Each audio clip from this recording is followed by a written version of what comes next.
Assalamualaikum warahmatullahi wabarakatuh. Berjumpa lagi dengan saya Wavlog dalam YouTube channel Vlogger Riau. Pada sore hari ini kita bakalan ngobrol santuy bersama teman saya, seorang konten kreator dan karyawan swasta di Pekanbaru. Nah, pada hari ini kita bakalan ngobrol seputar dunia kerja dan tips sederhana mencari kerja. Sudah tepat, dipersilakan. Baik, terima kasih. Ya. Oke, terima kasih sebelumnya. Perkenalkan teman-teman, nama saya Nasrul. Sehari-harinya saya adalah seorang karyawan swasta, kemudian juga aktif sebagai konten kreator. Kegiatan lainnya sih, ya mungkin saya banyak membantu teman-teman UMKM juga untuk aktif di dunia digital seperti itu untuk promosi. Mungkin itu singkat cerita dari saya.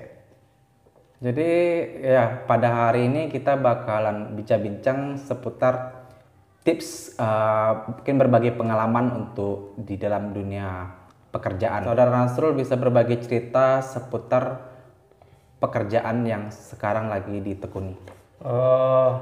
Oke, jadi untuk cerita pengalaman bekerja sendiri nih Wak ya. Jadi dulu ceritanya tuh aku tuh mulai kerja di tahun 2012. Nah itu ya kita kan itu masa horornya baru tamat SMA nih ceritanya kan ya. Nah jadi waktu itu aku bekerja pertama kali itu jadi tukang parkir dulu Wak. Iya, aku dulu tukang parkir Wak. Sempat aku jadi tukang parkir di mall di Kota Pekanbaru lah kan. Nah jadi beberapa bulan bekerja waktu itu aku fokus untuk ngumpulin uang untuk kuliah waktu itu kan. Nah jadi setelah 3 bulan bekerja di situ aku ada dapat tawaran pekerjaan lagi waktu itu dibantu oleh salah seorang teman juga gitu kan ya. Nah akhirnya aku bekerja di perusahaan restoran cepat saji di Indonesia, namanya tuh KFC Indonesia. Waktu itu saya bekerja di situ. Saya cukup lama gitu ya. Saya dulu baru pertama di restoran juga pengalamannya, langsung bekerja itu sebagai seorang pelayan atau waitersnya kita bilang gitu ya. Kalau di KFC-nya sih mungkin sebagai crew dining lah kita bilang seperti itu. Nah 3 tahun akhirnya saya selesai kuliah, saya pindah dapat pekerjaan juga. Nah Jadi ini kuliahnya kemarin kebetulan nggak di Pekanbaru ya, Nasr? Saya kuliah tetap di Pekanbaru juga. Kampus saya di LP3I kan, waktu itu saya di sana kuliahnya. Kalau untuk pekerjaan saya bilang saya mulai bekerja dari tahun 2012, kemudian lanjut di terakhir itu di 2015 waktu itu di KFC. Karena kan kuliah saya waktu itu udah selesai di tahun 2015. Nah setelah itu baru saya lanjut dapat tawaran kerja lagi. Nah waktu itu Wak ceritanya saya nggak tertarik sebenarnya dengan dunia pemasaran.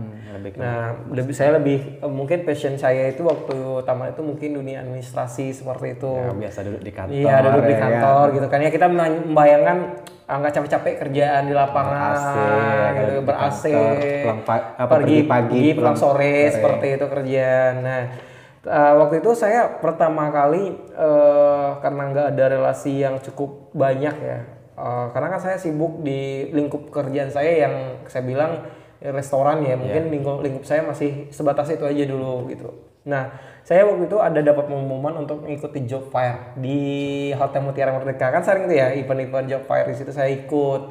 Waktu itu saya tertarik itu di dunia pemasaran karena saya ketemu beberapa orang teman-teman sales di sana. Kemudian saya bertanya kepada mereka berapa lama mereka bertahan bekerja di bidang itu, dan saya nilai cukup lama ya, 3-5 tahun mereka bertahan. Artinya di situ kita lihat ada sesuatu nilai yang bikin mereka bertahan. Entah itu dari sisi finansialnya atau sisi keluarganya, itu kan berbagai macam alasan. Yang intinya nggak mungkin seseorang itu bertahan lama kalau tidak ada kebutuhan atau keinginan yang lebih dari diri dia di situ, kan seperti itu. Nah akhirnya saya coba ikutan gitu ya, ikutan seleksi, masukkan lamaran, dan akhirnya saya diterima waktu itu. Nah diterima itu saya nggak langsung di satu tempat tapi di 2 tempat sekaligus waktu itu. Nah, saya diterima waktu itu di PT Java, itu saya diterima juga bagian pemasaran. Kemudian di Penerbit Erlangga saya diterima juga, tapi akhirnya saya ngambil yang di Erlangganya. Nah, di situ saya banyak kenal dengan apa namanya lingkungan-lingkungan yang baru di luar dari pekerjaan saya sebelumnya. Nah, saya mulai bekerja sama dengan berbagai instansi kedinasan seperti itu. Kemudian juga lingkungan pergaulan saya udah beda lah ya. Ini istilahnya bukan yang orang-orang biasa lagi gitu ya, bukan yang seumuran bahkan ya di atas saya usianya rata-rata seperti itu. Nah, itu cukup saya jalani selama 1 tahun. Kemudian tak lama itu berselang, setelah 1 tahun kontrak habis, saya pindah pekerjaan. Kebetulan di sana kontrak juga ya? Iya, kontrak kerja. Dan lama-kelamaan karena saya menggeluti itu, nah itulah Pak yang menjadi bidang yang saya gemari, bidang pekerjaan yang saya gemari juga gitu. Ibaratnya banyak sih bidang-bidang lain sebenarnya yang bisa saya lirikkan. Kebetulan saya juga di administrasi bisnis ya, jurusannya. Jadi banyak sebenarnya bisnis-bisnis atau industri yang sebenarnya bisa saya masuki, terutama untuk semisal di bidang pemasaran, public relation, kemudian juga administrasi. Itu bisa saya masuki sebenarnya, tapi saya cenderung lebih suka pemasaran karena fleksibilitas kerjanya, kemudian juga dari sisi finansialnya juga cukup oke yang mereka tawarkan, kemudian fasilitasnya cukup nyaman menurut saya ya. Akhirnya saya bertahan untuk di pemasaran, walaupun ada penawaran di bidang lain tapi saya nggak terlalu tertarik di pemasaran juga. Tetap di pemasaran. Jadi mungkin buat teman-teman yang belum subscribe YouTube ini, jangan lupa di subscribe agar tidak ketinggalan info-info terbaru seputar berbagi ilmu podcast, public speaking, kuliner maupun wisata yang ada di Pekanbaru dan Riau. Nah, kita balik ke topik lagi nih, Rol. Ya. Tips apa sih yang bisa dikasih ke teman-teman yang nonton agar bisa memilih perusahaan tuh lebih agak jeli? Karena kita bukan berarti kita itu nggak butuh pekerjaan, karena kan kita juga sesuai dengan bidang yang kita sukai juga kan. Iya, mungkin tips dari saya buat teman-teman yang menonton channel ini gitu ya, tips memilih perusahaan yang pertama itu adalah ketika kita sebagai seorang fresh graduate gitu ya, kita bilang apalagi yang baru tamat ya, jangan terlalu memilih pekerjaan dan berharap berada pada kasta tertinggi dulu.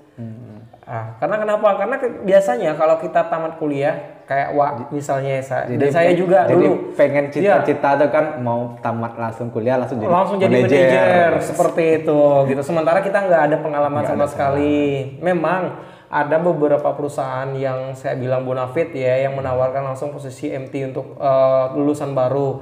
Akan tetapi peluangnya itu sedikit ya. Jadi jangan terlalu berharap yang terlalu besar gitu. Bermimpi boleh, tapi tetap kita sesuaikan juga. Yang penting bermimpi dulu lah. Iya, penting bermimpi dulu boleh, tapi jangan kesiangan juga mimpinya kan gitu. Nanti telat bangun bahaya juga kan gitu ya. Nah, jadi jangan terlalu memilih. Yang intinya sih, yang pertama itu pilihlah pekerjaan yang bisa memenuhi baik itu kebutuhan kita, kebutuhan keluarga kita. Yang intinya cukup. Nah, cukup aja dulu. Itu karena kan kita tahu kalau jangan berharap lebih dulu, yang intinya cukup itu dulu. Yang kedua, untuk memilih perusahaan tentunya teman-teman sebelum mengajukan lamaran itu dilihat dulu ya referensi perusahaannya, mulai dari gaji yang mereka tawarkan. Biasanya tuh ada referensi-referensi yang ada di internet, itu bisa teman-teman cek sendiri nama perusahaannya apa, kemudian juga pengalaman kerja orang di sana seperti apa. Masalahnya gini, kadang kan kita itu memang di internet itu ada referensi gajinya di suatu perusahaan tuh, Nasrul. Cuma kadang dari tiap perusahaan nggak semua, mungkin yang perusahaan-perusahaan gede lah. Tapi kalau yang perusahaan yang bukan perusahaan gede itu dia agak enggan, mungkin nggak tahu lah kita tahap apa yang mau ditakuti dengan gaji sekian, padahal kan sesuai sama kemampuan kita juga gitu. Nah, kalau misalnya teman-teman takut untuk masalah gajinya nih, kan kadang ada perusahaan yang terbuka untuk masalah income-nya seperti itu ya. Ada juga misalnya teman-teman bisa seperti ini. pilihannya. Teman-teman bisa sebelum masuk kerja itu melihat dulu kontrak kerjanya seperti apa. Nah, biasanya kan kalau kontrak kerja tentu ada yang namanya fasilitas kan. Iya, fasilitas yang apa yang bakal kita dapat, kemudian income-nya berapa, itu kan pasti ada. Nah, itu harus benar-benar dipastikan Dipahami dulu dan dibaca betul, dulu, ya. dibaca betul gitu. Jangan orang tanda tangan kita tanda Langsung tangan. tangan, Nanti ujung-ujungnya nggak sesuai kan. Akhirnya merugikan diri kita sendiri dan kita bekerja nggak lama akhirnya resign seperti itu.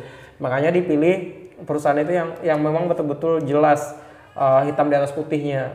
Karena kan kita kerja. Ya, jadi jangan sampai kita di sana menyia-nyiakan waktu kita untuk hal yang tidak jelas seperti itu.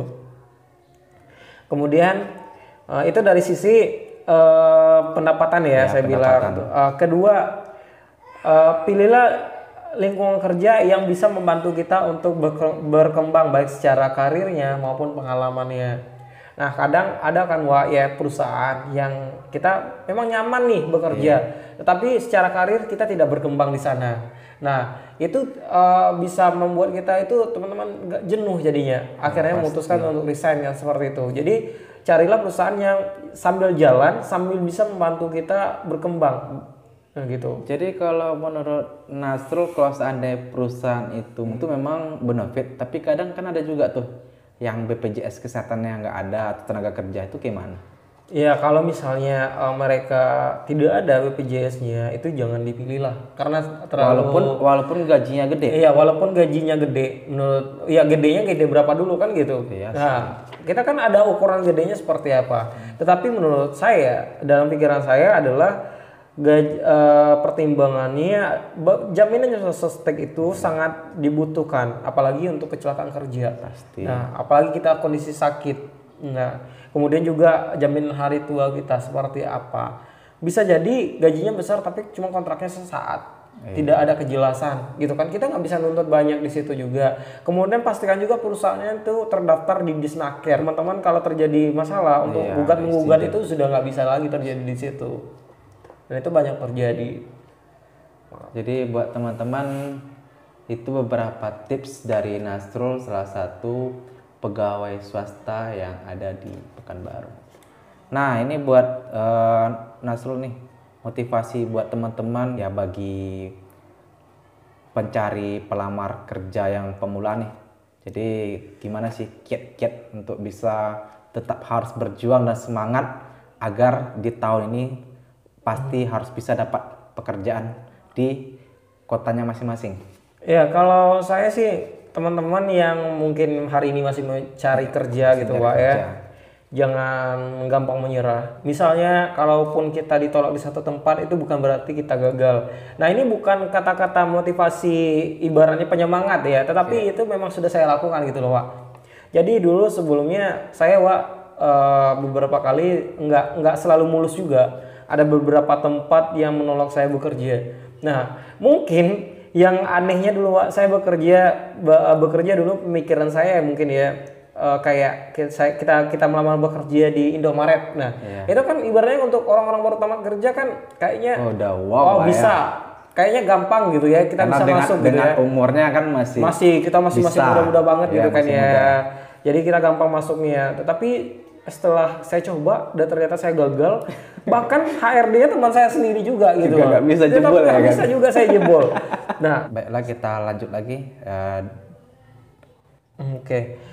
Jadi saya bangun profesional kerja saya di situ kan, Wak. Profesional kerja saya di situ. Kemudian juga ketika kita ditolak itu, Wak, kita harus mengupgrade diri kita. Nah, mengupgrade itu kita bisa belajar mulai dari lembaga kursus tertentu. Mungkin kalau kita nggak punya biaya, kita cari wadah untuk belajar seperti itu. Kayak ada komunitas gitu komunitas, lah ya. Kemudian juga ikut BLK juga. BLK kan sekarang udah ada juga yang gratis seperti itu kan. Nah, kita selalu upgrade diri kita juga. Kemudian jangan cuman melihat peluang itu di satu tempat. Satu bidang. Satu bidang. Nah, misalkan kayak kita di perbankan, jangan mematok diri untuk bekerja cuman di satu bidang. Misalnya kita cuman minatnya di perbankan aja. Kita nggak melihat bidang lain. Nah, kita salah juga di situ. Kalau seandainya kita ada kesempatan, kita nggak ada salahnya untuk men-challenge diri kita untuk bisa ke bidang lain juga. Nah, karena semakin besar dan semakin banyak kita mencoba peluang, itu semakin besar kesempatan kita untuk dapat pekerjaan. Benar nggak sih? Ya pasti. Ya rata-rata seperti itu kan. Kalau kita seandainya cuma mempersempit diri kita yang bakal sulit jadinya. Iya kan? Makin lama nganggurnya. Makin lama nganggurnya, makin lama capeknya, ya kan? Dan ingat juga teman-teman, ketika kita sudah bekerja, sakitnya bekerja itu lebih sakit jadi pengangguran.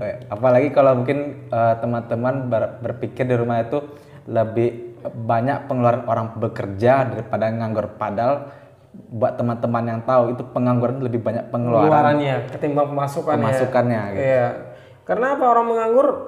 Ya kegiatannya makan tidur. Tapi saya nggak tahu lah kalau misalnya ada kegiatan-kegiatan lain. Tak mungkinnya dia kepandai seorang desainer grafis seperti itu ya, editor. Itu kan kadang di rumah juga banyak juga duitnya. Tapi kita nggak tahu. Iya kan? Tapi kalau memang pengangguran lebih baik ya carilah pekerjaan-pekerjaan yang kalau memang kita butuh cepat dicari. Jangan memilih-milih pekerjaan terlebih dahulu. Yang penting kita kerja aja dulu. Nah masalah pilih atau enggaknya nanti itu kita lihat ke depannya seperti apa. Ya kan? Kalau kita ada peluang yang lebih kenapa enggak kita coba kan seperti itu. Yang intinya jangan terlalu mengunci diri untuk satu bidang itu. Yang terpenting. Ya mungkin dari saya itu aja Pak untuk tips seputar mencari kerjanya. Mudah-mudahan teman-teman yang hari ini masih menganggur bisa secepatnya dapat pekerjaan. Amin. Karena yang namanya roda kehidupan ini pasti berputar. Enggak selamanya di atas, enggak selamanya di bawah. Ya kan? Yang terpenting kita selalu berusaha. Demikianlah video kita pada sore hari ini. Semoga bisa bermanfaat buat teman-teman yang nonton YouTube channel Vlogger Riau. Saya Waflo dan saya Nasrul. Kami mohon pamit. Assalamualaikum warahmatullahi wabarakatuh. Bye.